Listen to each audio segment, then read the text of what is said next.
ટ્રેલરમાં આપણે જોયું, માનસીએ કહ્યું એ જ સ્ટોરી છે કે બે લોકો મળે છે, પ્રેમમાં પડે છે અને કંઈક અકસ્માતના લીધે છોકરીની યાદદાશ્ત જતી રહે છે અને પછી આ પોતાની ઉપર એક ચેલેન્જ લે છે કે ભાઈ આપણે આને ફરી આપણા પ્રેમમાં પાડીએ.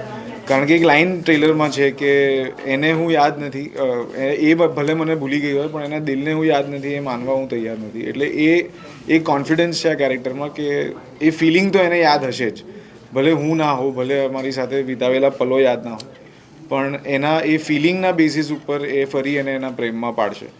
સો ખાસ કરીને તમારી પહેલી રોમેન્ટિક ફિલ્મ છે, તો આપણો અનુભવ કેવો રહ્યો? કેમ કે તમે જે અત્યાર સુધી જેટલી બી ફિલ્મો એનાથી પહેલી વાર આ કંઈક અટકી? હા, ફૂલ ઓન રોમેન્ટિક મૂવી મારી ફર્સ્ટ છે.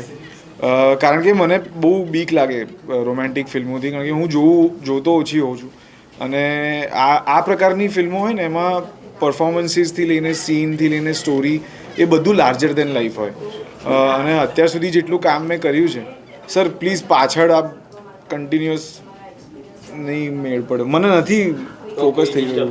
હા, મેં કહ્યું ને કે બહુ જ સુંદર ફિલ્મ છે અને અમને કરતી વખતે મજા આવી, એટલે તમને જોવામાં પણ મજા તો આવશે જ.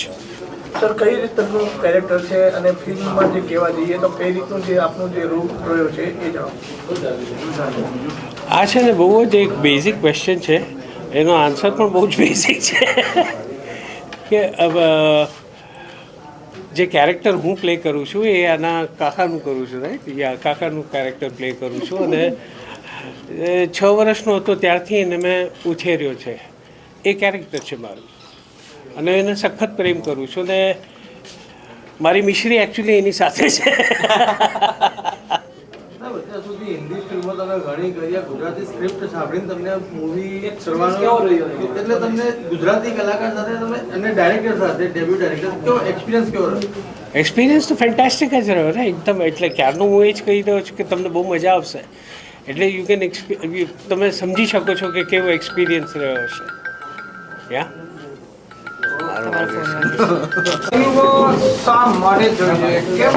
અલગ સ્ટોરી લઈને આવે છે.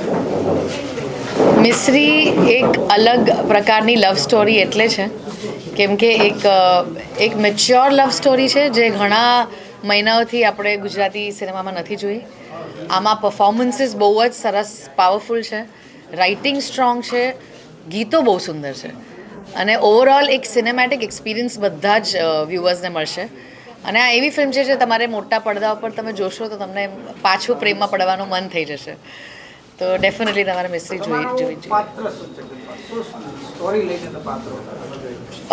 મારું પાત્ર, હું પૂજાનું કિરદાર ભજવું છું અને પૂજા એક પોટર છે અને એના પાસ્ટમાં એક એવી ઘટના થઈ છે જેનેથી એ થોડીક સહેમી છે અને થોડી દુઃખમાં છે.